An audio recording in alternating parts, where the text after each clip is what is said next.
Welcome, everybody, to the First Name Basis podcast. This is where we chat with our clients and other innovators in the digital space to bring to you a variety of topics, everything from what's going on in digital and our day-to-day lives. Today, I'm very pleased to have Heather Page, who is our Chief of Staff here at TribalScale, join us. I'm your host, Sheetal Jaitly, CEO and founder of TribalScale. Heather, welcome to the pod. Thank you. So exciting to be here. Can't believe it's been so long before we finally did this. Yeah, well, I think it took some time for us to iron out what does chief of staff mean, and that is today's topic.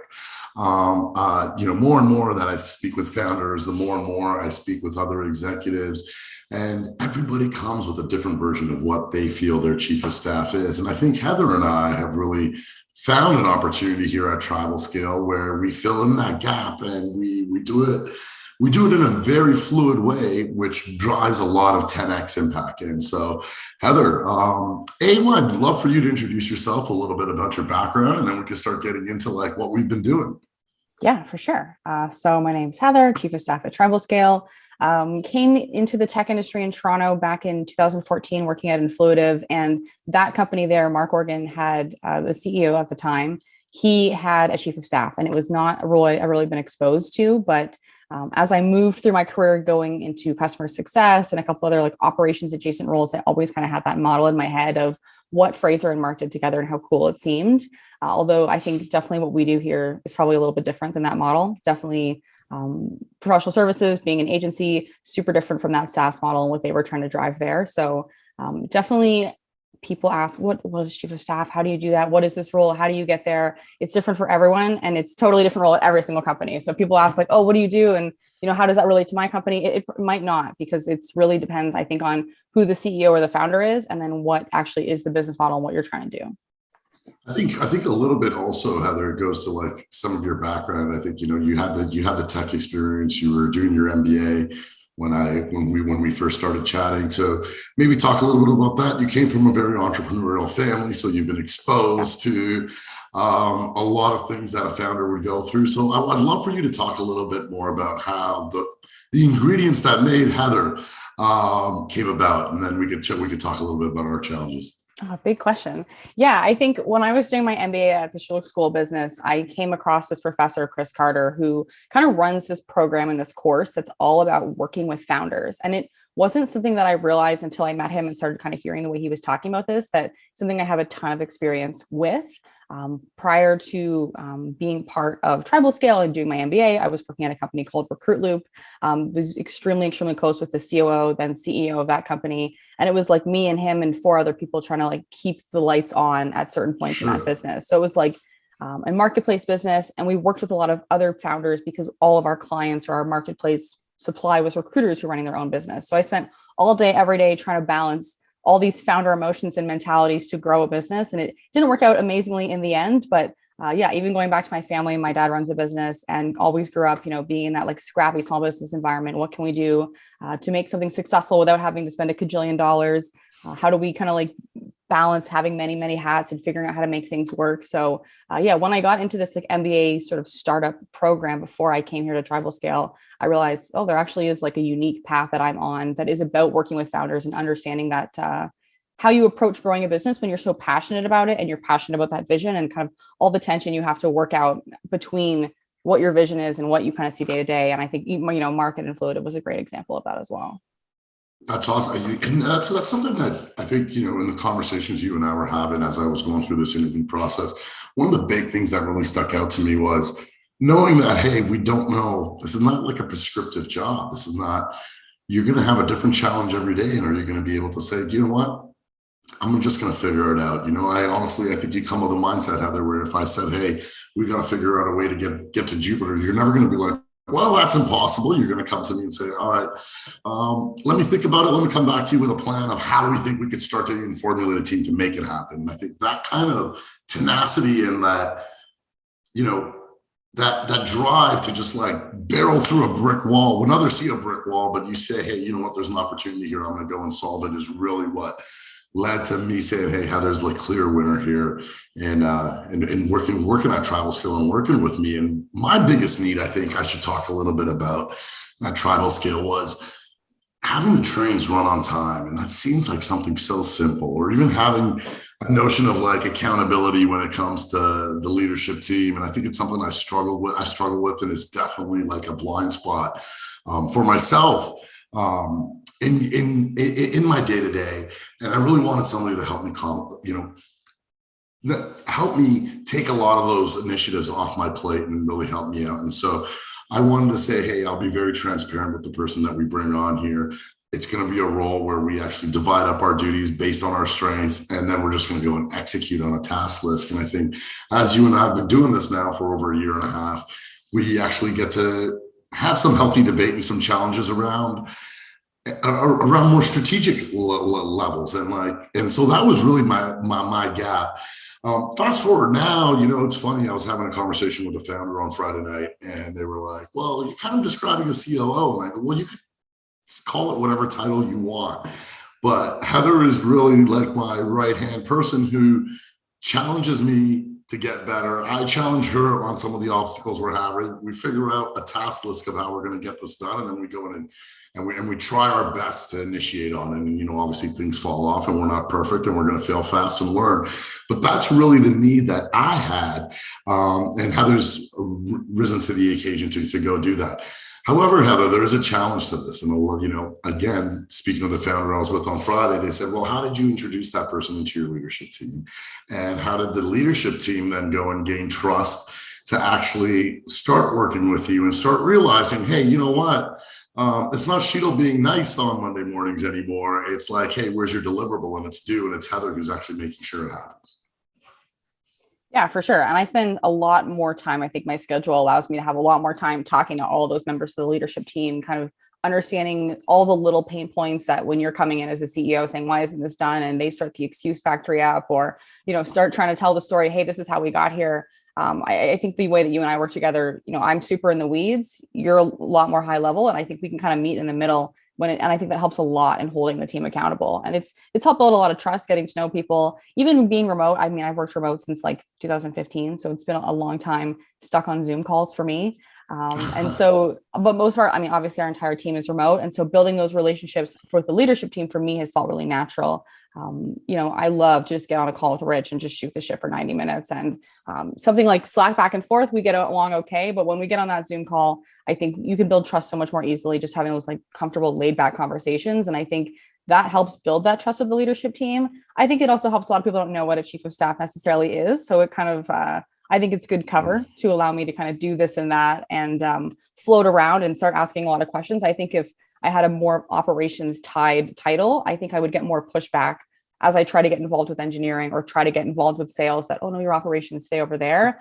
Chief of staff means anything and everything. So I can kind of get in everyone's way and crawl into the weeds in any team and say, oh no, I should be here because I'm here to be Sheetal. And I think that's what I tell people, like, what do you do for this job? I say, my job is to get inside Sheetal's head, think like Sheetal, and then when he's not around, I'm giving the answers that he would have given, which is easier said than done. But I think it works. I also think you challenged me to actually come up with what that right opinion would be or what that right vision would be. You helped me tweak it, and so we both got buy-in on what we want to do as the next step, and we both help each other in actually making sure we exhaust all efforts in trying to make that next step happen, or else we got to change strategy and figure out how we can do it a different way. Yeah, for sure. I mean, you have so much experience and so many people who have so much experience that I feel like for me, it's like a wealth of knowledge that I get to tap into. If this is the challenge, if this is the problem, for me to come to you and say, this is what I think, Sheetal, but how have you done this in the past? How have you seen others do this? I think it leads to a lot of really healthy debate, and it leads to us kind of getting to some of the right, more creative approaches that we wouldn't either come up with on our own. And one aspect of your role that you hit on, and I think like even talking with the teams, and in some of your challenges, as you said, as you talk with the teams, was this notion of trust. And I want like other founders who are listening or others who are thinking of bringing on a role like this, you definitely got to have trust in your chief of staff. You got to trust them to be the people who are going to ruffle some feathers. As I say, as one of our values here at TribalScale, they're going to challenge and collaborate with your teams. They are not afraid of always being the nice person in the room. It's okay to like go be bad cop sometimes to make sure things get done. And I think, having the organization, and I like brought you in and I let the organization know that, hey, there's no reason to back channel with me on something that Heather's saying. If Heather's coming to you with an initiative that needs to be done, that's something that we've already discussed, and there's no reason to talk to me about it. Just go work it out with Heather and go figure out the right way to go do this. And I think a lot of founders almost undermine their person in charge who's with them in a way, and that's a lot of the horror stories that I hear from a lot of the conversations that I have. But like enabling you and trusting you to go do what's best for the organization, I think did a lot of things.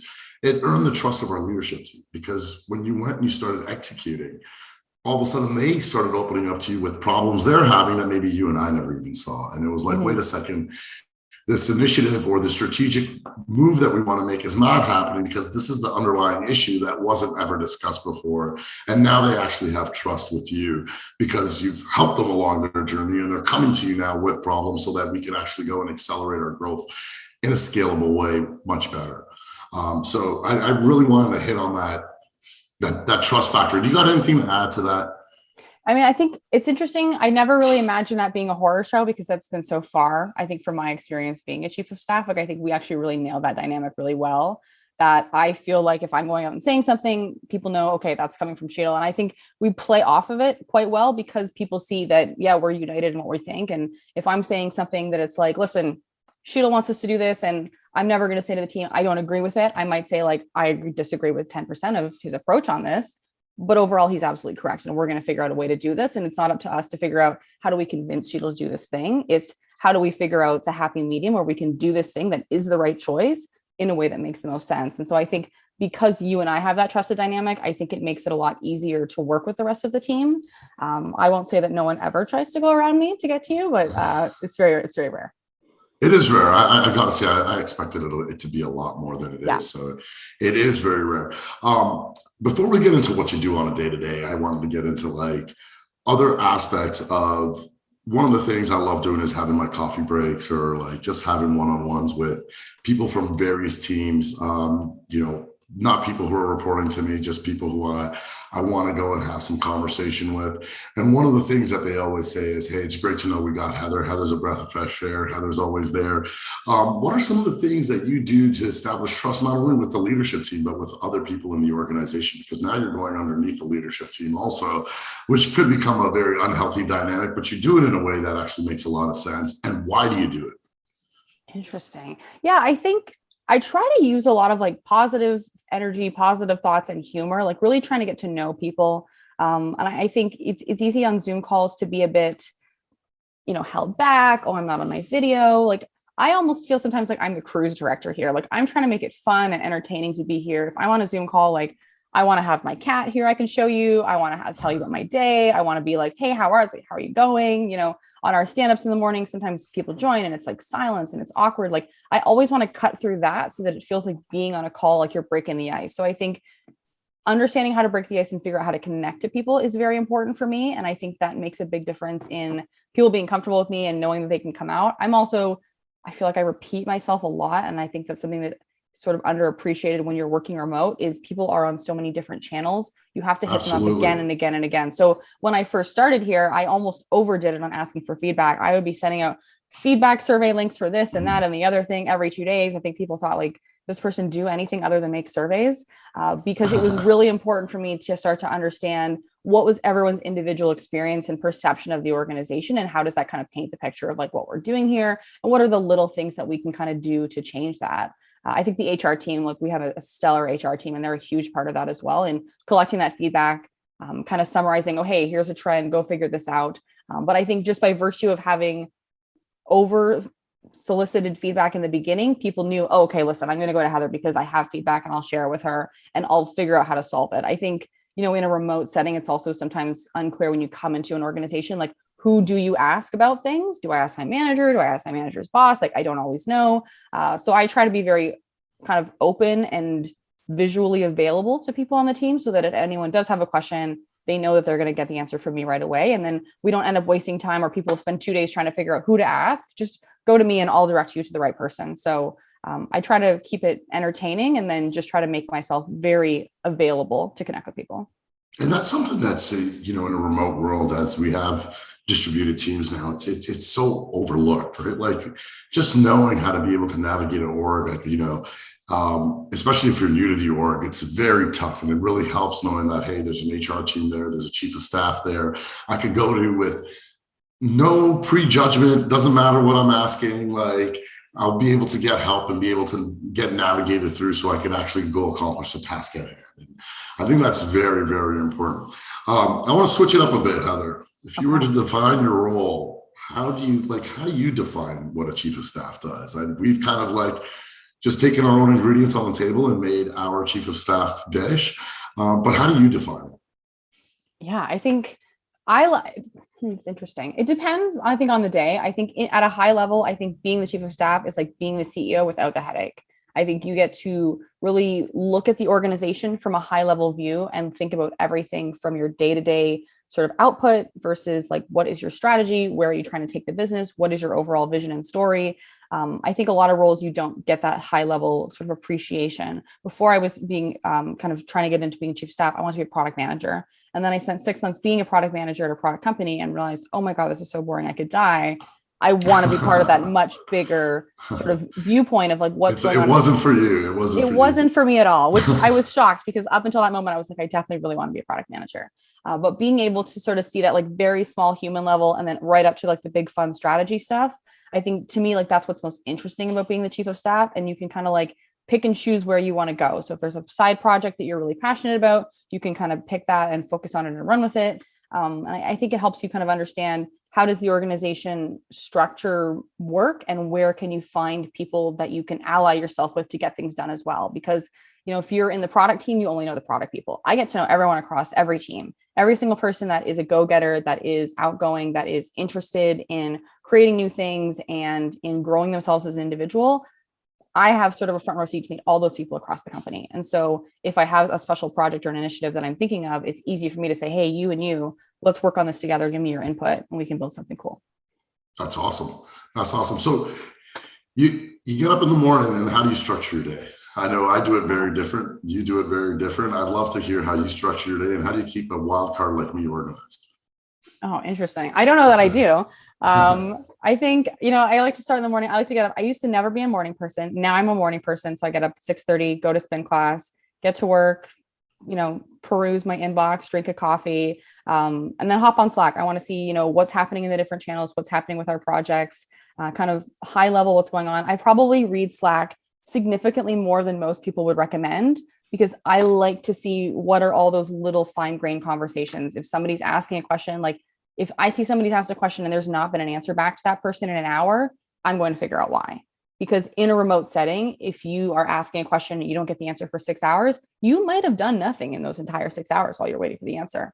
I would hope. Or you might have gone down the wrong path, which is exactly. So for me, like those types of small things where it's like, if you were in an office, that would have never happened. You wouldn't have had to wait for that long to get an answer. So how can I kind of like at a high level, just keep an eye out for those types of like time waster mini issues and kind of get out of the way of them. I'm also always looking for like patterns in what's happening in the organization. So if I heard this person over here say, oh yeah, this project's going ahead, and then I've seen 3 signs elsewhere that it's definitely not at all, nothing's being done, then I can start asking questions. Hey, why do you think this is happening? And what is actually going on? Because I'm getting a lot of mixed signals here. So I would say I spend probably 30% of the day on Zoom calls with someone or something, and then spend a lot of time thinking about our goals and our vision and communicating to the team. So things like our monthly all hands or town hall, our leadership update letter that we do, all these sorts of things about what is the story for what are we trying to do for the team? What are we trying to grow as a company so that there's something that we can kind of mold everyone's experience around. And then I spend actually a decent amount of time, like just talking to other vendors. For whatever reason, I'm on the list for like everything anyone could ever be selling. So I spend probably a couple hours a week talking to, oh, hey, here's this solution that we might want to try. Here's this cool tool that we might want to try. It's good, I think, to get a sense of like what's happening in the market, what other companies are out there, what are other companies doing. And it lets me kind of pick the brain of these other solution providers who talk to people about issues all day on, hey, this is the challenge we have. You think your tool would solve this. Tell me more. What would you do if you were me? So that we can kind of always be bringing in those outside perspectives on what we should be doing as a services business. Yeah, I definitely think you're somebody who is super process oriented. Everything we do here at TribalScale is super process oriented, and you've been able to, especially as we transferred into this remote environment that we're in, you've been able to bring a lot of tools and even refined processes of like, this is how we did it in the past. Here's how we can do it to its maximum capability in this remote environment. It's been really refreshing to see. And we continuously, as we do in everything agile, keep refining these processes and documenting it and making sure that teams are aligned so they understand what to do and where to go get things done. If you were to replace yourself, what kind of personality traits would you look for? Interesting. If I were going to replace myself, I think you have to be organized. I think you also have to be fairly positive and also flexible. So I think, especially in our business, we introduce new tools all the time. We try new things all the time. And some people come to me and say like, oh my God, like another tool, like what's wrong with us? Like, why are we trying things all the time? Like, this is so annoying. But I think for us as like digital innovators, it's actually very important to try new things all the time because you want to see what's out there. And I think there's something also about kind of our values around resilience and challenge and collaborate that kind of plays into this idea of constantly experimenting and failing fast and saying, okay, we tried this tool. It was a huge pain to implement it. We used it for 6 months. And in the end, actually, we didn't see the value. And instead of sticking with it, because we already spent 6 months to implement it, we cut the cord right away and said, no, we're going to go do something else. And I think we've done that a couple of times in the time that I've been here, with some of our performance management tools. But when you're doing that type of thing, you really have to iterate and find what's the right tool for you. So I think being willing to kind of like make those calls and willing to say like, oh, I tried this thing and I put a lot of effort into it and it's totally not working and I need to make that call. That's like a very emotionally difficult decision to make. So I think somebody who is willing to do that, you have to do that. And then I think they have to be positive because you reschedule your stuff all the time. There's a lot of chaos in services business in general. If you're the type of person who's going to be bothered by that, you're going to have a really difficult spot. Yeah, absolutely. I think all of us, there is this notion, especially in a remote environment, of like having to reschedule things because another priority's hit your desk. And like, it's not as easy as, hey, I could just go talk to you 5 minutes later after I've done my meeting about it. It's actually got to schedule time for every little thing that used to be water cooler talk before. And that adds this other layer of difficulty as we work in this distributed environment. Heather, what's one of the biggest challenges you think you faced when you came here? Like what's an experience that you went through that was really tough and how'd you overcome it? Interesting. I think all the biggest challenges I think that I faced here are related to either hiring or related to people leaving. I think especially because we have such a close team. And in particular, when I started, there was I would say most of the team when I started working here had worked together in an office. And so figuring out like how to navigate that dynamic of people who knew each other really well in person, and then how do you move that culture to be remote, which you guys had already been remote for a year when I started here. But I could tell even at that time, it was sort of like that scrappy COVID, like buckle down, we're going to work really hard together and we're going to survive being remote. And then once it reached a point, which was kind of around the time that I came in, that it was like, no, actually, this isn't about surviving being remote. This is about transforming to being remote. And this is the way it's going to be forever. And it was a total reset of expectations, I think, for a lot of people on the team. And it did lead to a lot of churn, like a lot of organizations, I think, experienced around that time last year. I think that was very, very difficult because it felt like a personal failure. Like, oh my God, I started working here, people are leaving. And then you get that, you get that very frustrated feedback from people saying, I hate this. I'm miserable about that. This is a terrible thing. Why do you guys do this? And I think there were a couple of kind of minor incidents where we had made a decision that we felt was like very innocuous. Like, oh yeah, we were going to give away this prize, but then we gave away that prize instead. And the type of feedback you get from that stuff that you think is nothing might mean a lot to someone else. And you get this very dramatic feedback. Those types of things I think I found very frustrating and very difficult to not take personally at the start. And I think I've changed a lot since then, that it's much more, roll, let it go, don't worry about it, no stress. But I think that dynamic of how the team was changing at the time and what it meant and what it ended up meaning and not meaning in the end, I think was very hard to manage at the time. And I think we're in a much better place now because we went through that transformation as an organization. We've put in a tremendous number of new things in response to that feedback we were getting, in response to some of these people leaving. So we're in a much healthier state, I think, as a result. But that was really difficult as sort of a change management experience at the time. Yeah, I also think like bringing down, I think one thing that you've been really helpful with when a lot of our issues do arise, I think it always comes down to like, hey, has this project or has this person or what's been going on actually staying true to our core values? You have TribalScale of empowerment, whether it be challenge and collaborate or even resilience, and the last one being trust, right? Like, are we actually are you looking to yourself and saying, hey, were we successful? And did we exhibit all four of those values? And a lot of times the answer is no. Mm-hmm. And I think that's one of those step back things that I think you've been really helpful with for other founders who are listening, is where Heather, jumps in and she says, hey, you know what? This is not an exhibit of our values. This actually sounds like complaining to me. And if this team is actually empowered, then they should challenge and collaborate with each other and be resilient to go solve this on their own. Why are they bringing this and throwing it at management's feet to get it done? All we should be doing is unblocking our teams from making sure they can get whatever they want to achieve at this organization done, as opposed to being ones who are being prescriptive about how to do it. And I think that's, something that where the right chief of staff brings that balance and brings that hard line of like, hey, this becomes very binary. Are you doing the right things to make things happen, or are you not? And if you're not, then how am I going to help you do those right things? And a lot of times it's a wake-up call. It's not always caving to your employee base. It's not always caving to your staff and being like, oh, well, someone said this, so now the world's on fire and we need to change everything we do. It's more about, hey, what you're saying has validity. What are you going to do to make it happen with us? Or how can I help you do this, and actually pushing that envelope right back. And I think you've been doing a very great job at like balancing that balancing act. Well, what happens next? What happens to Heather? And this could be a question that shoots me in the foot because I can't lose Heather. But what happens next? What happens next within you're doing this chief of staff role? We're obviously learning a lot together, but where do your ambitions take you next? Good question. It's like the question that people ask me the most nowadays.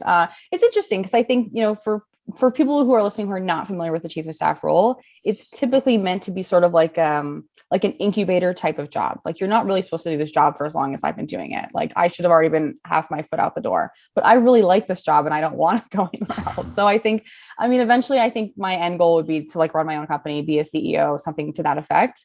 I don't see myself going into like a bigger firm. I like the size of our firm. I think it's a really great kind of dynamic. I think once you get into like 300,000-400,000 of people, like there's just these sort of bureaucratic complications that I don't personally invite into my life. And so I'm not trying to go into any bigger companies, although I guess if I had my own company, I'd be happy for it to scale up and have thousands of employees, I suppose. I'd probably have to sell and get out of the way. The board would probably replace me by then. But yeah, I think I see a lot of potential still here for what we're trying to do. I think it actually took me a long time to really learn, like, what are the dynamics here? What are the challenges? What is really the end goal, and what's actually in the way? I feel like every time we solve a problem, we realize, oh, actually, that was not the problem. That was a problem. And now that one's fixed, there's sort of a new thing that we have to solve. So I don't think we have solved all of the issues yet that we think we need to solve to get to where we think the business should be. So I am very happy to. Yeah, absolutely. We spent some time this year to like put together some real hefty goals for this year of like where we want to get to. And we know we have everything in front of us to actually make it happen. We just got to go and start executing. And that's what you're helping doing. So it's like you are the gas in the engine that's going to make this happen. Yeah, it's a lot of fun to do it here at TribalScale because you guys put so much, I think, legwork in the very beginning when you were defining this business into like, what are our goals? What is the vision? What is our skill set? And what are the processes? Like leaning on the extreme programming values and, this company being built on so many years of sort of successful models of how do you build digital products. I think what's interesting to me is every time I meet someone who used to work at Pivotal, used to work at Extreme, used to work here at TribalScale, and we're talking about a project, they're like, oh, well, are you following the cadences? Are you following the process?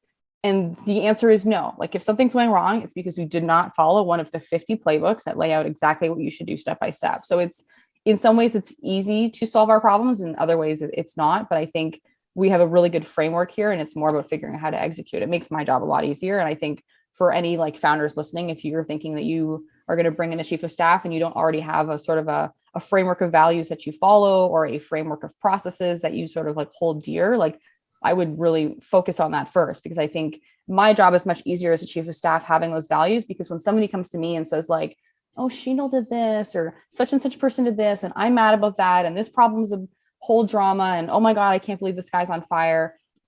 I can either get sucked into that mentality, or I can say, well, no, Sheetal's right, and the values point to that, and this is why, and this is what we're going to do because of we're following our values that we're espousing all of the time. And even though maybe Sheetal said this, it absolutely does connect to the value. Just because he's not as in the weeds as everyone else doesn't necessarily mean that like what he's saying doesn't have validity and isn't true. So I think those values make it a lot easier to run a business. And I think it, especially a remote business, which is very, very tricky to like have that concept of a culture. Now you have to enforce it all the time, like every little minute that you can be kind of bringing those values into play and reinforcing why we have them.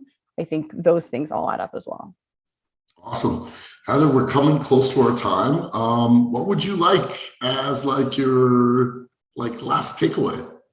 Oh, my last takeaway. I think that kind of was my last takeaway. Now I have to think of a new one. What was I You doing? don't have to think of a new one. I mean, what is your best advice out there for, let's do it two ways. For someone taking it, let's do it as a founder, hiring for the chief of staff role. I think you kind of just nailed that off right now. It's like establish the value system. What would then your advice be for someone who's taking on the job, how they should look at it, what they should do? Yeah, I think the other thing I would add to like someone hiring a chief of staff is like having those values, having that framework, that's going to help. I also think more so than in other roles, a personality fit actually really does matter, because as a chief of staff, you're coming in and you're kind of trying to like be someone else to some extent. And if your value system doesn't align with that person's value system, you're going to have a lot of natural and unnecessary conflict. So I think in general, you want to hire diverse people that think differently from you, have different frameworks and experiences from you. And I think you and I do have like fairly different, like quite a bit of difference on that file. But I think having someone who has roughly the same value system, understands the world in the same way, approaches problems in a similar way, it helps a lot, because it's otherwise you're going to have to unlearn all that stuff and you're going to cause yourself a lot of extra heartache. So the more sort of personality fit I think you can find, the better. And then for someone looking to go into this type of role, I think you have to be very personally motivated and driven. If you're looking to ever say, get that direction from the CEO of you should do this, you should do this, you should do this, like you can't approach it that way. You have to be willing to go and ask and say, listen, this is the problem. What do you think I should do? And it's hard to do that for some people. So if you're not that type of person, you're going to really struggle in this role. There's a real value to having like a proactive mindset, I think, in being a chief of staff. Like really, you have to take ownership because you're working for a founder. And so, well, if you're going to be a chief of staff for a founder, you have to have that ownership mentality. If you're a chief of staff at like a massive corporation, which I have friends that do that, that's a totally different ballgame, but I'll say that for a different podcast. I think, no, absolutely. I think, one of the big things you brought to the table is that entrepreneur attitude. And once you've never even looked at it as saying you're working for me, you always looked at it like, all right, I'm working with you. Let's go get this list done. And that, even that little switch and just that type of mentality makes a world of a difference, because you actually give a shit now at the end of the day. And you actually take ownership of the issue and the problem. And it's like, hey, I'm going to do everything in my power to make sure this is going to be this initiative is going to be successful because I own it as much as the CEO does. And that's the kind of grind and the drive you want around you to achieve and be successful in this role. So yeah, that partnership mentality is very hard to find as well. I mean, I think I've hired quite a few people since working here, and maybe only one or two really truly have that mentality. It's really, really hard to look for. So, but I mean, I think for us as a services business, it's important to try to cultivate that as much as possible, because we want to go to our clients with that same mentality to say, we're not just here to do this thing for you. We're here to work together and, meet your goals together. Absolutely. Absolutely. Heather, thanks so much for doing this. I know founders keep asking me how this chief of staff role is working for us at TribalScale. And I always talk about how great you are. And now they got a chance to view it, see it. You can catch the First Name Basis podcast on Spotify, Apple, YouTube, a bunch of different platforms. I'm sure if you just search it, you'll find it. But Heather, thanks so much for joining me today. And let's go kick some ass this afternoon.